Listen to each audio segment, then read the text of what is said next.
Good morning, students. Today in English I am going to start new poem. Okay, poem number 6.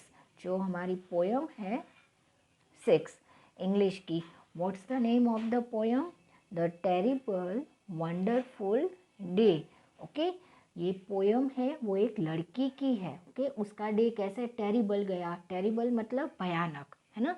कोई भी चीज़ भयानक होती है तो उसको कैसे बोलते हैं ना हम, वैसे उसका डे गया. भयानक तो था ही लेकिन वंडरफुल भी था. ओके, तो किस तरीके से उसका डे जो है वो गया. ओके, वो स्पीकर है. What is the meaning of speaker and who is the speaker. Speaker मतलब जो पोयम जिसने लिखी है और वो उसमें होते हैं उसको स्पीकर बोलते हैं. Okay, now I had a sock. Sock मतलब मोजे जो आप पहनते हैं ना, socks. Yes, but I could not match it. लेकिन मैच नहीं हो रहे थे, दोनों अलग अलग थे. My ball rolled off and I could not catch it. उसका जो बॉल था वो रोल हो रहा था लेकिन वो कैच नहीं कर पा रही थी. I had an etch. Etch मतलब खुजली होना, उसको खुजली हो रही थी. And I could not scratch it. लेकिन वो खुजली को नाखून से है ना खुजा नहीं पा रही थी. ओ व्हाट अ टेरिबल डे. हाँ, ये कैसा भयानक डे है ना. वो बॉल उसका रोल हो रहा था लेकिन वो पकड़ नहीं पा रही थी. उसको खुजली हो रही थी, इचिंग हो रही थी लेकिन वो खुजा नहीं पा रही थी, है ना. उसका जो सॉक था वो एक था और एक दूसरा था, वो मैच नहीं हो रहा था. I found my sock. लेकिन जैसे ही उसको उसका सॉक मिल गया. कहाँ पर मिला. It was under my bed. कहाँ था. बेड के नीचे था. I found another ball. Okay, I found another ball. Instead I took off my hat and I could scratch my hat. O what a wonderful day. जब उसने उसके socks मिले, जहाँ कहाँ पर थे उसके सॉक्स. उसके सॉक्स थे बेड के नीचे. I found another ball. उसको एक और बॉल मिल गया था. ओके, फिर उसने क्या किया. Instead I took off my hat. जो उसने हैट पहनी थी वो उसने निकाल दी. And I could scratch my head. Okay, फिर वो अपना हेड खुजाने लगी क्योंकि उसका जो दिन था वो बहुत टेरिबल था.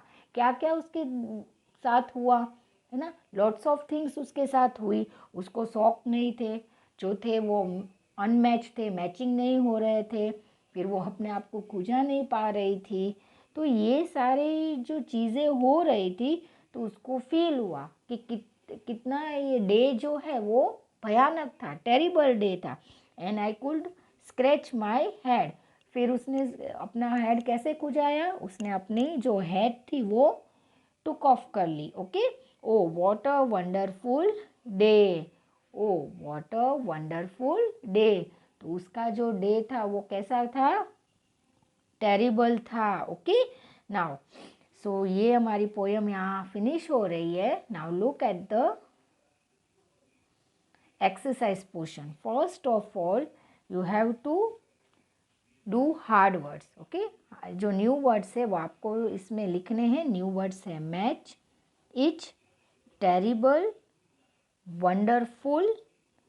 ओके, और ये सारे जो वर्ड्स है आपको CW में लिखने हैं. You have to write in your CW.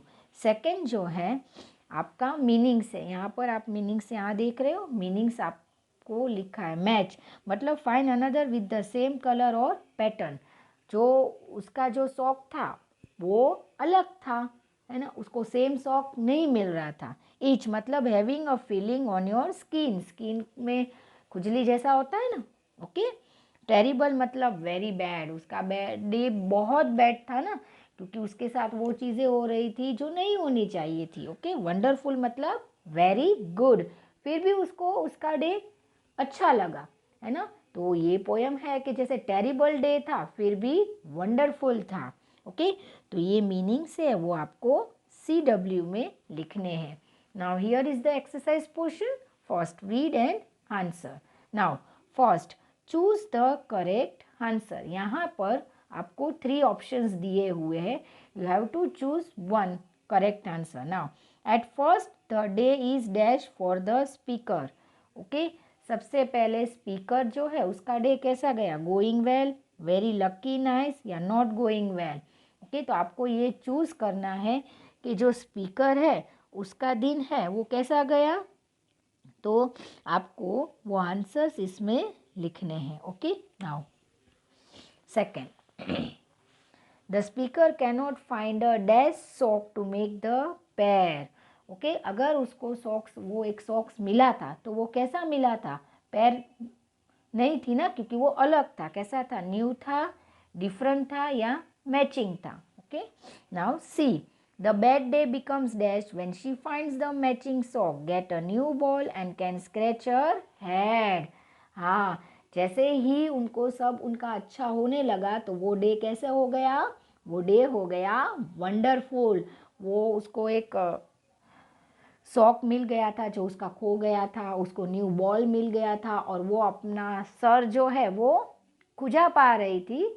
Okay, तो ये सारी चीज़ें हैं उसका डे कैसा बनाती है, a very bad day, a very good day या a fine day. Okay, now here is the question answer. What did the speaker do to scratch her head. उसको उसके सर पर खुजली करनी थी तो उसने क्या किया. Okay, find words from the poem that have the same sound as match and head. match और head से rhymings जो sounds होते हैं वो आपको लिखने हैं. Okay, you have to write in your CW. now think and answer. here, do you think the problems described in the poem are really that terrible? why do you make the speaker feel terrible? क्या आपको लगता है कि ये जो सारी problems जो speaker के साथ हुई वो रियली टेरिबल थी? अगर आप उसको डिस्क्राइब करोगे तो किस तरीके से करोगे. Okay, how do you feel when nothing seems to go right for you. Do you become sad or do you try to stay claim.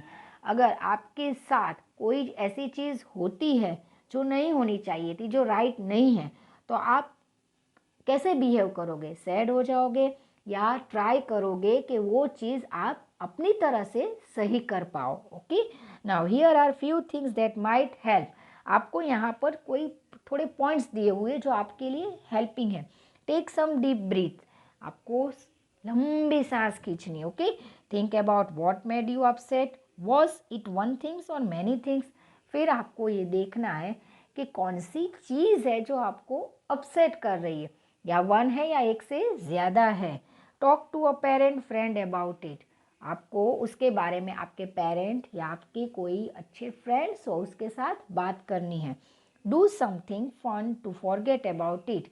या आप वो सारी चीज़ फॉरगेट हो जाए उसके लिए आप कुछ ऐसा करोगे ताकि आपका जो बिहेवियर है वो उसमें कन्वर्ट हो जाए. Okay, you could do an art और क्राफ्ट प्रोजेक्ट और प्ले विथ योर फ्रेंड्स. या तो आप कोई भी प्रोजेक्ट कर सकते हो, ड्राइंग कर सकते हो या अपने फ्रेंड्स के साथ खेल सकते हो ताकि जो आपके साथ हुआ है वो आप भूल जाओ. ओके, तो here are the points. Now here it is activity times.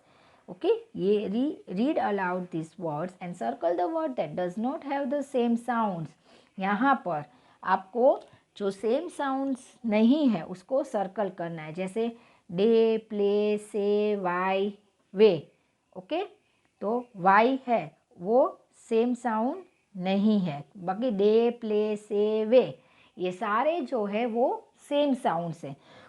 उसी तरीके से ball, tall, doll, call, mall, bad, head, red, bed, led, lead. Okay, ये सारे जो वर्ड्स हैं आपको जो अलग है, जो राइमिंग वर्ड्स नहीं है और मैच नहीं होते हैं, उसमें आपको सर्कल करने हैं. Okay, now here is English around us. यहाँ आपको साइंस दी हुई है, आप देख रहे हो. Look at this sign carefully. Okay, why do they mean, tick the right answer. यहाँ पर आपको सारी साइन दी गई है तो आपको 2 ऑप्शन दिए हैं. क्या दिए हैं, 2 ऑप्शन दिए हैं. अभी वो 2 ऑप्शन में आपको जो करेक्ट ऑप्शन है उसको टिक करना है। फर्स्ट आपको दिया हुआ है we can see bones here.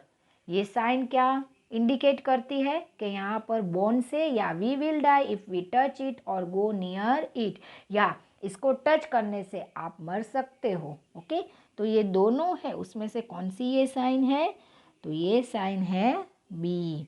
Yes, ये साइन इंडिकेट करती है कि अगर आप देखते हो कि कहीं भी आप बाहर जाते हो, है ना, तो इलेक्ट्रिसिटी जहाँ पर होती है तहाँ पर ये साइन दी गई है, या कोई भी चीज़ ऐसी होती है कि आपको ये टच नहीं करना है, वहाँ पर भी ये साइन इंडिकेट होती है। ये क्या बताती है? We will die if we touch it or go near it. अगर हम उसके पास जाएंगे या उसको छुएंगे तो हम मर सकते हैं। सेकेंड है we should not sit or stand close to it, the paint is wet, या we can do some painting here. इसका मतलब क्या है कि आपको ये साइन इंडिकेट बताती है कि वहाँ पर अभी अभी पेंट किया हुआ है। ओके, तो आपको वहाँ पर क्लोज नहीं जाना है, पेंट वेट है। ओके, तो इस तरीके से आपको 3, 4 और 5 we should drive fast over the speed bumps. Okay, we should drive very slow here or the speed bumps can damage the car. ये सारी साइंस है, यहाँ पर दो दो ऑप्शंस दिए हुए हैं। ओके, उनमें से आपको कोई भी एक ऑप्शन है करेक्ट ऑप्शन में टिक करना है। ओके, तो आपको पेज नंबर 74 तक आपको ये एक्सरसाइज कंप्लीट करनी है। इसके न्यू वर्ड्स है आपको, और मीनिंग्स है वो CW में लिखने हैं, और क्वेश्चन आंसर्स है वो आपको CW में लिखने हैं। Okay, thank you students, have a nice